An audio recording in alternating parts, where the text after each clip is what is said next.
Mike and Leah. Yeah.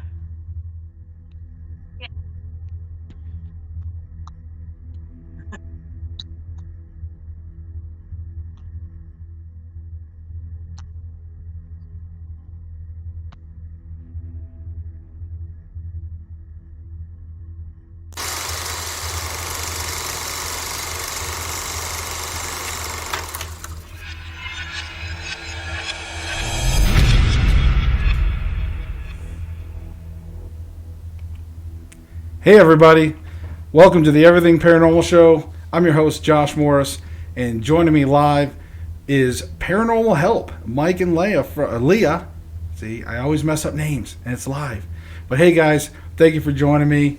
They are here again, like I said, from Paranormal Help. They are an investigation group, but also have a unique mission to help people. In fact, one of their slogans I think is really cool is that it says, "We are not here to convince you, we are here to help." So I like this. So guys, hey, thank you for joining the show. Why don't you tell the folks there a little bit about yourself? Well, first of all, thanks for having us on here. We're starting out like your regular paranormal investigation. We go out, we do investigation. But from our mindset, the investigation doesn't just end with the investigation. Too many times we've seen situations where people have gone in and they've had something in their home and they didn't really quite know how to deal with it. Someone comes in, they get the information and the evidence, and then they just kind of leave. And the homeowner is left with the problem, and then that's where we come in. Right. We face everything from a biblical standpoint, and we saw a need within the last 3 years for this. Cases are starting to get darker; they're more demonic. It seems like we've made the joke multiple times in the last couple of years that we can't have a normal investigation anymore because something always ends up turning dark on us. So we're the middle ground. You know, we still do the investigation, but we're there to support. We're there to help empower and educate people just how to deal with these type of things, because people have the power to deal with this. They just don't know it. Right. And speaking of power, one thing that I do notice, I don't know if for those of you watching, if you noticed on their logo that they have Ephesians 6, 10 through 18, and if you know anything about the Bible, you know that those particular verses deal with the armor of God. So as we talk about the power to deal with stuff, guys, why don't you elaborate a little bit on why you put that up there? Well, whenever Paul wrote that verse, he used specific pieces of the Roman armor so that the people at the time that read that would understand what each thing did and how it signified. Well, what we're doing today in this age is warfare. It's spiritual warfare. So, in order to go and combat the forces of Satan, there's nothing better to take than the full armor of God. Right. Yeah, I mean, spiritual warfare is very, very important in my opinion. People don't always view it like that, but it is definitely, in my opinion, spiritual warfare for sure. Again, Mike, your audio is kind of cutting in and out, so we're trying to understand some of what you have in between going on. So we're trying. But guys, don't worry about it. He's going to keep trying to talk through it, and we'll get through the audio stuff. But yeah, definitely a lot of what you said though did come through. I think the message came through about that. Now, since you're talking about the cases seem to get darker and darker, I want to get your guys' take on this actually, because my wife and I actually were theorizing a little bit about what we feel, why we feel like cases seem to be getting darker. But what do you guys feel like why cases may be getting darker nowadays? I've got two opinions on that one. First of all, the enemy knows that his time is almost up and he's getting desperate. Okay. So later days, right? Yeah. Okay. So because of, unfortunately, the movies and TV shows that are out nowadays, Hollywood, Ghost Hunters, Ghost Adventures, shows like that, people have become desensitized to this kind of thing, and they're more open to it. Okay. Yeah. I mean, and those are, I think, right on track with those are definitely contributing factors. I know one thing I wanted to add that my wife and I were talking about is, especially my wife pointed this out. She said, Josh, I just for the heck of it, I typed in on YouTube like Ouija board, and there is so many videos, and there is just people all over the world. There's just kids doing these, like opening gateways pretty much and portals all over, making these videos just recklessly. I mean, recklessly, just for views, for fun. Some of the videos say, they end bad. Some of them are like, oh, this is a joke. But it just seems like there's so much paranormal communication being performed out there on a much higher level, I wonder. So that's one of the theories that we sort of were talking about as to why maybe we're just opening more and more, portals and doorways. So I don't know. I just wanted to add, but those were definitely some good comments about people and being desensitized. And again, I think that all ties hand in hand. I really do. So, I mean, how did you guys get started? Well, I've been doing this for close to 20 years. Started out as a novice in my teens and early 20s. I live in an area down here in Chattanooga where there's a lot of Civil War locations that are supposed to be haunted. So go check those out. Yeah, Chattanooga. We'll come see you soon. Oh yeah. We visit Chattanooga a few times a year actually. So my wife will have to come say hi. But we got started as a team probably about 3 years ago now. I've been on a couple of other teams. Leah and I actually met on a paranormal investigation. I was with another team, and she was a guest at the time. And we met. She joined my team, and the rest was history from there. And we started this team. There's actually 2 other members that weren't able to make it with us tonight. There's a total of 4. Shout out to Ed and Jack, who couldn't make it with us tonight. But we started out as we called ourselves Paranormal Help Research when we first started. Right. And the longer we did this, the more we realized there was a need for people for help. People dealing with demonic cases, people needing empowerment, and that's when we dropped the research part and we did ourselves a ministry from that point forward, because it is a ministry. Whether we're doing investigations, we've got a telephone number, we've got email, Facebook Messenger, we get all types of contacts through there, people reaching out, just legitimately, they're at their wits' end and they don't know what else to do. Yeah. Well, and that's awesome. I mean, and again, anytime you can, when you're a group, I've always, again, made that distinction between thrill seekers and people that legitimately want to help people. And anytime we can find people that actually help people, that's always a good thing. Again, because, again, I don't mind the thrill-seeking teams, but only if they just stick to abandoned places and they kind of do their thing. When they start going to people's homes and messing with that stuff, I mean, people got to live there, and I've always been kind of I just don't like that. So everybody has a place in this field. You've got your thrill seekers, like you said, the abandoned places. You've got teams that all they do is data collection, and there's nothing wrong with that. We need the data collection. We can't do what we do without the data. It's right. Just knowing where you fit in that niche. If you're a data collecting team and you end up in a situation where, stuff's flying around the room and the demons are coming out and that's not your forte, maybe you need to call somebody else, right. Right. Yeah, I mean, exactly. And now, so what are your typical cases? I mean, I know you were kind of talking about they've been getting darker lately. So, but what are your kind of average cases like? So typically where individuals have been just messing around with occult items like the Ouija board and some other things, thinking that's just benign and fun. And they've actually opened something up, and then now they just don't know what to do about it. Right. Yeah, I mean, and that seems to be a pretty popular one too. Again, people that mess around with the Ouija boards and things like that, you know, or other things. I mean, you know, anytime you start stirring it up.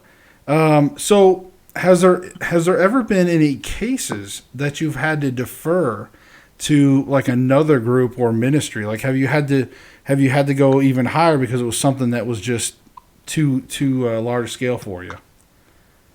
No, I mean, the only time we've ever had to defer a case was when it was too far out of the area for us to actually travel, or the time frame didn't work. We had a case over a year ago where we traveled to Oklahoma, Right. or something. But we had a case. I can't remember off the top of my head where it was located, but it wasn't a time that we could get out there, and they needed help, so we used the network and got hold of somebody. Yeah. Well, and that's good because I mean I know like in our career when we were doing it we didn't have to really, we didn't come across any major like demonology cases, something that we couldn't handle, but I just always like to ask because you never know. I mean sometimes people have a lot of experiences out there. But what so with that being said though, since you haven't had to defer, so what's been maybe one of the toughest cases you've had? Oklahoma. So, not to go too much into it, just to protect the privacy of the client, we came across a live stream that they were doing from a home. The homeowner was the one performing the live stream, and they were doing an investigation of their own home, which, to me, rule number one, you don't investigate your own home. But we took to watching it, and Leah has the gift of spiritual discernment. While watching this video, she was able to pick up on some things that were going on in the home that they weren't even talking about on the live. So Right. they asked us to contact them afterwards and invited us to come down to spend a whole week on site. And when we got down there, it had been we got down there and it was February, so super cold in Oklahoma. Be surprisingly cold. I bet. But activity had escalated to the point where the homeowner and the lead investigator that was basically living with her were having homicidal and suicidal thoughts. I mean, it had already escalated to that point. Right. And they were sleep deprived and just completely overcome with all the activity and the oppression. So it was pretty bad. Yeah. I mean, whenever you get those tough cases, it's tough. It really is hard. It really is hard. People don't understand when you're a paranormal investigator and you get these tough cases, there's a lot to it. It's because there's so many aspects of mental health, psychology, of course, the spiritual side of things. There's just so many aspects. People don't realize all the layers in these cases sometimes, especially some of the tough cases. So that can make it extremely rough. Now, has there ever been a case that's kind of scared you? Like, I mean, have you ever gotten pretty scared on a case? Yes and no. I know she's laughing. So you must have been the one scared, and she's laughing about it. This one's if he's talking about what I think he is, it's kind of a Scooby-Doo moment. So let me get the story first. Every time we go into a dark case, there is a little bit of apprehension, Sure. a little bit of fear, but the flesh, because I've got God on my side, and I just got to take a moment in prayer and put my armor on, and I'm ready. Now, the story she's discussing, we were at a residence, and one of our other team members who's not here, Ed, was with me. We were walking into a child's room, and the lights were off. All we had was my flashlight. We walk into the room, and we're literally standing, kind of like her and I are sitting in the doorway. Two grown men, and it's deadly silent in the room. And then all of a sudden, we hear just this roar, this screech out of nowhere, and we were, like she said, we're all over each other trying to get out of there. There was an orange toy dinosaur in the toy box, and when we walked into the room, the shaking of the room had motion activated it. But moments, thankfully, the client wasn't there to see. I mean that's funny. Well, and you know, I think again, these are the things. These are moments that, as investigators, I find, you know, when people watch an investigation on TV or something, they get scared over the tension, the music, you know, not knowing what's there. But when you're an investigator and you're in a home, you know, a lot of times people think that you might be scared, but a lot of times I know my wife and I, we weren't always scared. You might have a little bit of tension, some nervousness, you know, a little bit of those things. But our moments, yeah, typically the things that scare us is the real life things, like toys and just objects bashing your knees or something, just something stupid, you know, that takes it completely out of the moment, you know, so, given the context of the moment. You're on such high alert on an investigation, something like that. I mean, you're expecting the devil, and then you get a dinosaur instead. Right, exactly.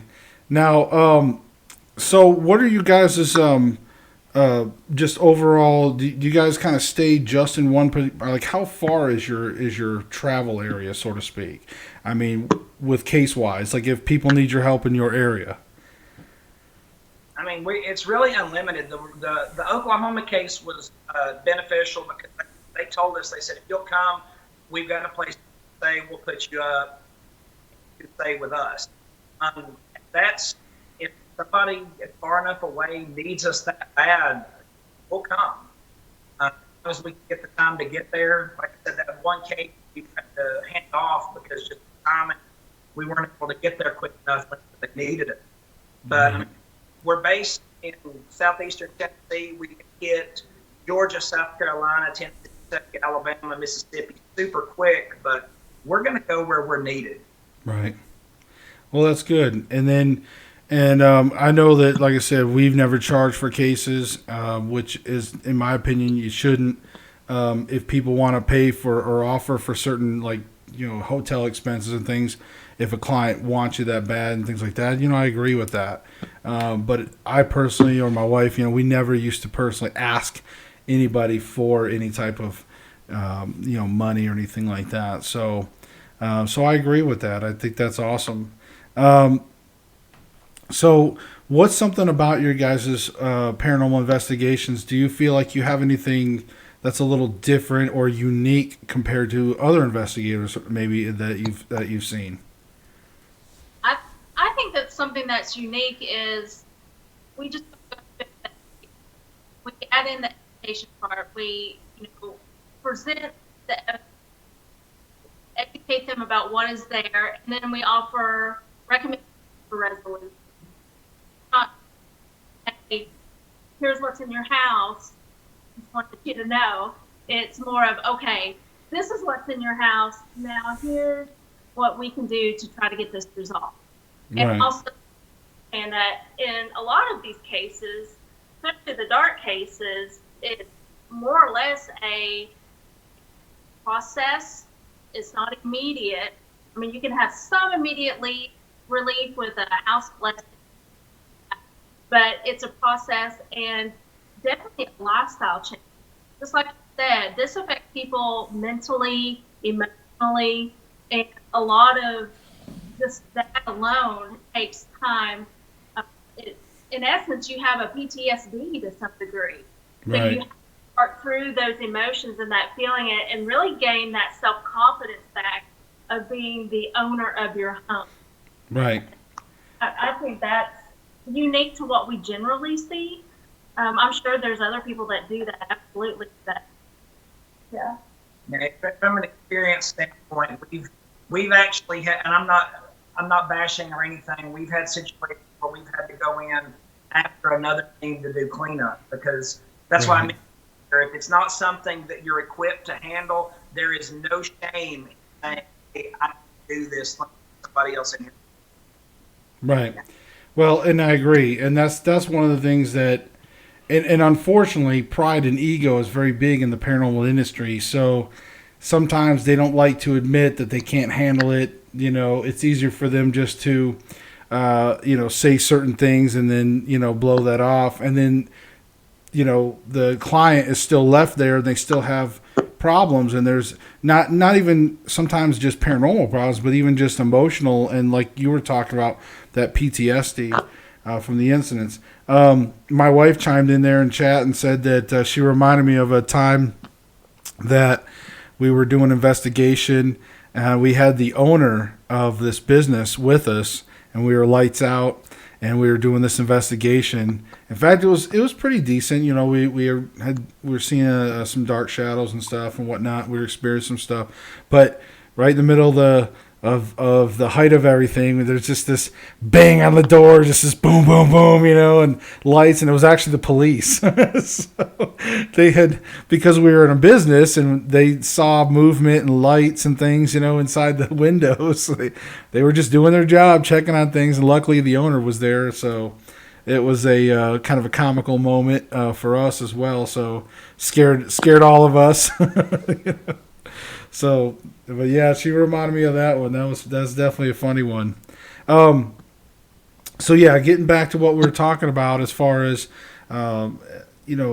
really helping the customer in healing. So with that being said, I know like myself, and this could be a little touchy, but I know like myself, I'm very Christian based. Like in my book, I quote many scriptures in the Bible, things like that. Now, and I know that you guys are very Christian based, and so with that being said, how is it fitting into the paranormal community?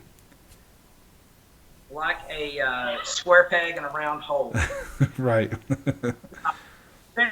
We've had instances where people reach out to us. We tell them up front.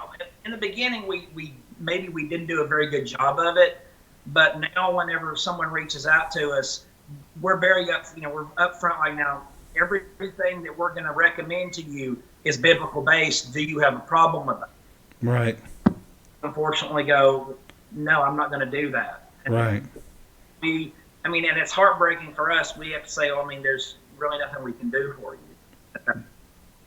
Right. Being a Christian-based team, there's not any magical amulet or, coin that we can give them that's going to take care of all their troubles. There has to be a belief and a faith. Right.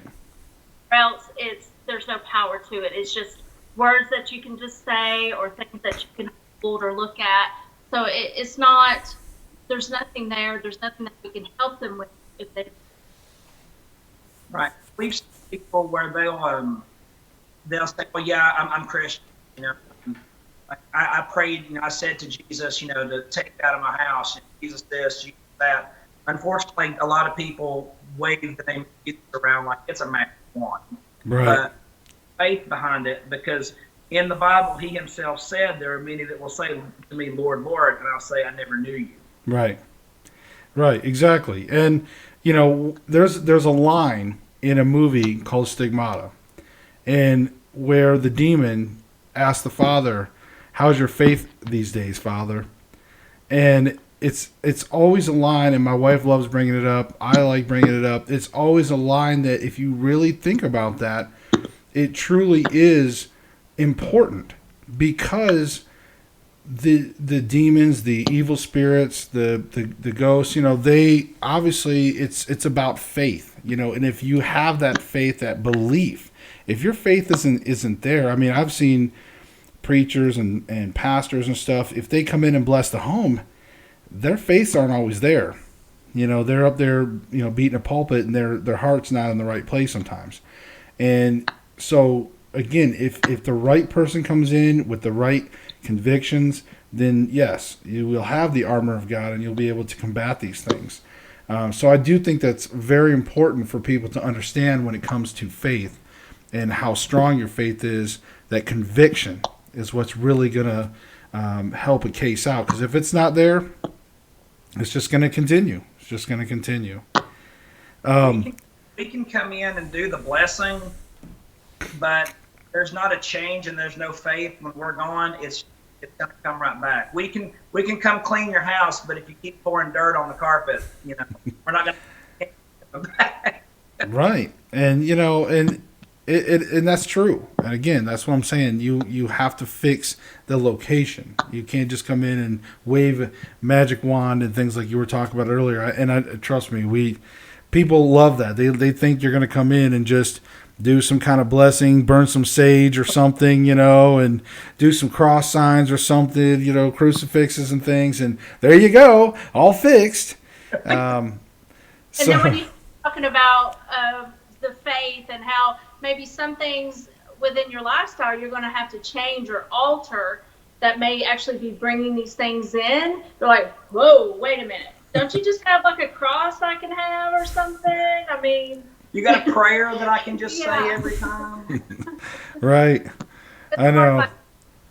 I'm bad. I will admit, I'm bad. Like if I'm bad. So, somebody's like, hey, you've got to change these things. I'm going to be like, oh. But I know, I'm bad. But I have strong faith. I have Jesus in my heart, and I'm not ashamed to say that to people, and especially even investigations, and in the paranormal community, And again, whether that outs me or not, that doesn't bother me. My thing is faith, in helping people. That's why I do the show now, is to try to help people. So again, I applaud you guys for helping people on that. So. What was maybe one of your favorite cases? What's something that you're really proud of? Something that you really felt like you truly went in and just took care of it and things worked well and everything went planned. Oklahoma. Awesome. It was a very nasty case. There were a couple of teams that were there that night. Us and I think 2 others maybe, and it started to get bad. I mean, it started out just, everybody's got their equipment set up. We're trying to get video. I think someone got a spirit box, trying to get contact going. But then around midnight or whatever, the entire atmosphere of the place just changed. Right. Yeah, you can tell usually when there's an energy shift. Yeah, definitely. What was happening was there was and you'll have to forgive me, I'm the least technical on this team. So I don't know all the technical verbiage, but where you can hear, but it's not, you can't see it. It's not an EVP, but it's a... Spirit box? Body voice? A disembodied voice. Oh, okay, yeah. Sorry. So we were hearing a choir of disembodied voices that were, you know how in a church service there's praise and worship to kind of bring in the atmosphere and to set the tone of the place.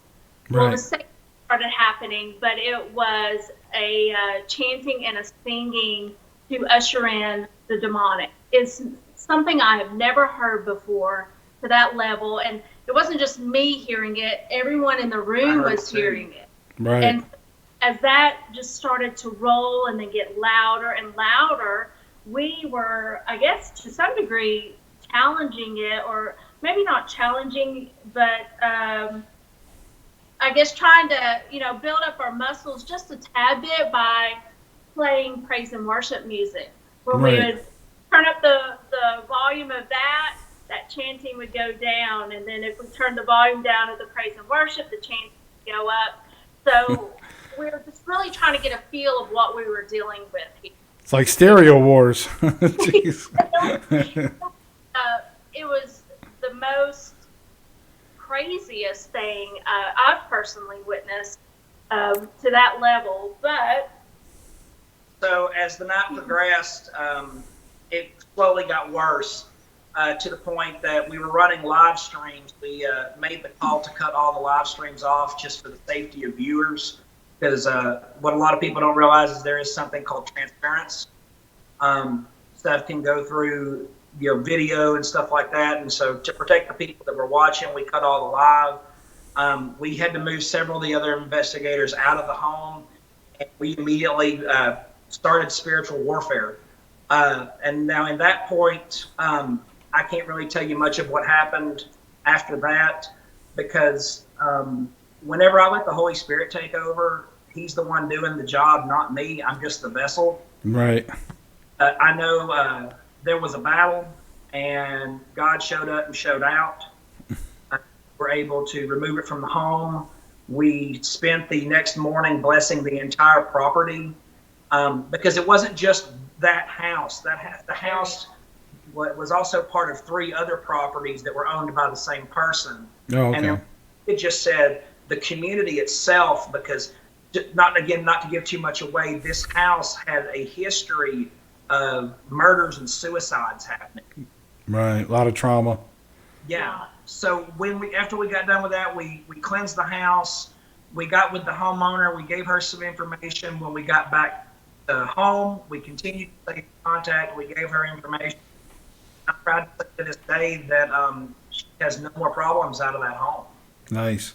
Well, and that's always a good thing, and especially in our field, when you do actually get to help somebody and you don't hear anything after that, or and that's usually where it is, because sometimes it's important to follow up to and to know where some of these people are and things like that.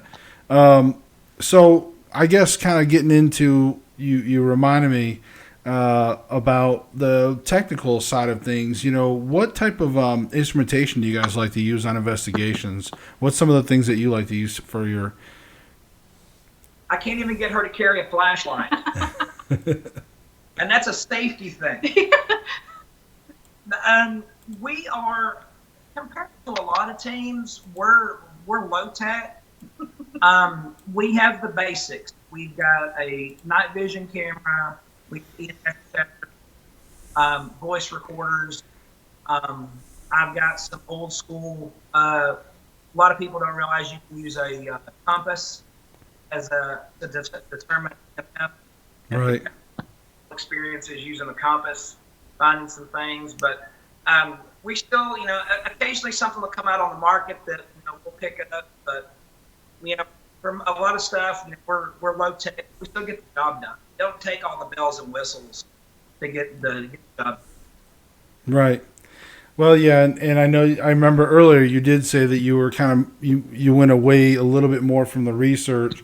So I would imagine, yeah, you're probably going to go in and more or less not be as technical. Now, do you guys have any website that you showcase any of your investigations, or do you like to pretty much just keep everything pretty private? Well, we keep it private because everything that we do, we're dealing with individuals' homes, businesses, and things like that. So any evidence that we get is it belongs to the client. If they want to release it, that's up to them. Now, if we go to a location that is, like we've never been, let's say we're to go to Waverly Hills or something like that, sure, we would release that type of evidence, because that's a fun hunt. Right. It has to do with a client. That evidence is turned over to them, becomes their property, and they release it. Well, there's been some instances with the owner's permission with the business that we did do a couple of spurts of live feeds on our Facebook page. So there has been some instances of that, but for basic private residents, we don't really post that. Right. Yeah, and so another thing is there Let's see, what was I going to say now? I almost forgot what I was getting ready to ask you guys. I hate when that happens because I was just listening to you and then, so, okay, here we go. So one thing I like to do for each guest that comes on is, and since there's two of you, each of you will get to answer. Maybe you'll answer the same. Maybe you'll answer a little different. So whoever wants to go first. But the question is, if you could go back in time to any point in time and just be a ghost, just, not interact, but just go back in time as a ghost and witness like one day in history, when would that be and why? I would go back to, I've got this off the top of my head because I just got this there here just recently. I would want to be there the day Kennedy was shot. Okay. I want to know if Oswald was the lone gunman. Okay, interesting. I'll have to write that down. Watch out for anybody knocking on your door. No, I'm just kidding. All right, so yeah, but no, I mean, that's cool. That's interesting. I mean, that is a pivotal moment in history, I think, of course, when there's a lot of mystery surrounding that. And it would be interesting, I think, if you could witness that knowing what you know and then kind of being able to kind of look at the grassy knoll, look at the dude with the umbrella, look at, look at all the things that we've been talking about, right? So that's interesting. How about you, Leah? I would like to find the mystery of the Winchester House. The Winchester House. That would be interesting. I would be probably, it would be hard to maybe find one day.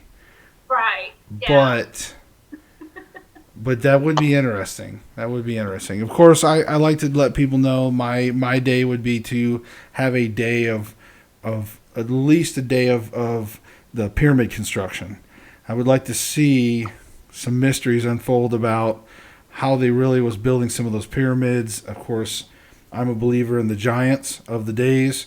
They're in the Bible. We know there was giants. There's skeletons found. There's news articles. And it's weird because we have all these news articles about giants and giant skeletons being found in the late 1800s and early 1900s. But nowadays, it's like, again, they usher everything off to the Smithsonian and it gets hush-hush and closed down. But, of course, we know giants existed. We know that. And it was in the Bible as well. And I tell people all the time. So my theories is that there was definitely some giants around in some of these different cultures. The Egyptians showed it in their hieroglyphics. They showed giants. So it would make sense. But again, I would like to see. So I like to throw that out there.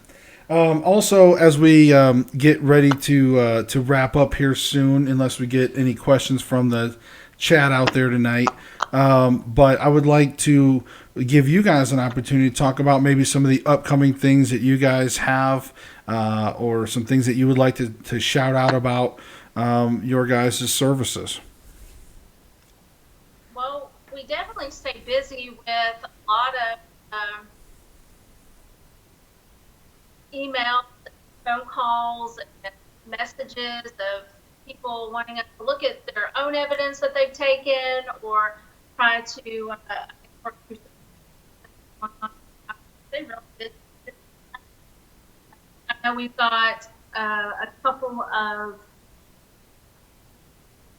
the festival that we did last year, Outer Realm Fest, where we met you.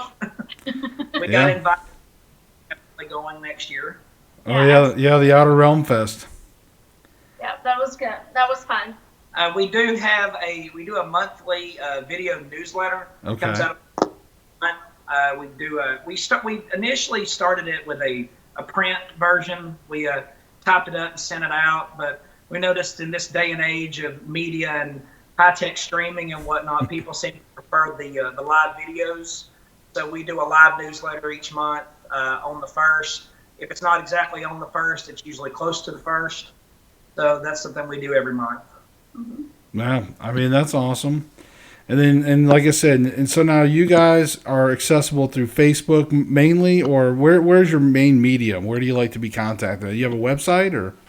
ParanormalHelpMinistry.com. We have a contact information there. You just fill out the information, click submit, and we get an email. You can hit us up on Facebook through our Facebook page. Leah's going to pull up our team phone number, which because it's our number and we don't call it, we don't remember it. Right. So our number is 423-402-0386, or you can email us, direct email us at paranormalhelp@outlook.com. You can also text message that number. If we don't answer immediately, we do respond at most within 4 hours. Okay. Well, and I'll try to, for those of you watching, maybe even after, if you're not watching the live and you're watching the replay, I'll try to have those links. I'll try to get together some of those links for you guys and put your info in the comments down below. That way, if you guys need to get a hold of them or whatnot, by all means. And then, maybe I could even get up a link to your guys' Facebook or something on my website under my help section. I try to have a section that people can go and get some additional help, spiritual warfare, things like that. So certainly we'd like to be able to add you onto there. And that would be under the everythingparanormalshow.com. But yeah, I'll get you guys' links and we'll get that posted under there sometime after the show here once we finalize everything. But I definitely enjoyed having you guys on tonight.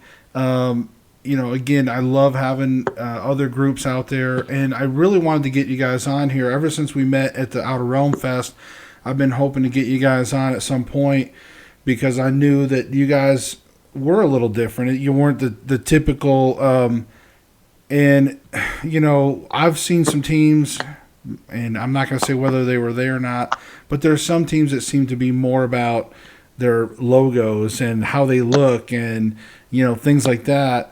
And more about their own ego and their own name and being on camera versus truly trying to help people investigate things. So, and I think that's really cool when there's people like that and people like yourself. So definitely keep on the good fight. Keep working those paranormal ghosts and helping people. Because again, we need people like you. So is there any other things that you guys want to let everybody know before we end the show? Don't be afraid to call us. No, and we don't think you're crazy. Yes, please. That is the first here on the emails and phone. You're going to think I'm crazy when I say this, but we don't think you're crazy. Yeah. Yeah, exactly. I mean, and I hear the same thing too. Some people are like, "Now, let me tell you," because look, here's the thing too, and I'm sure you guys get this too. Is when you just talk to people just in conversation, and then you somehow get talking about ghosts, and the minute they find out what you do, then the stories come out.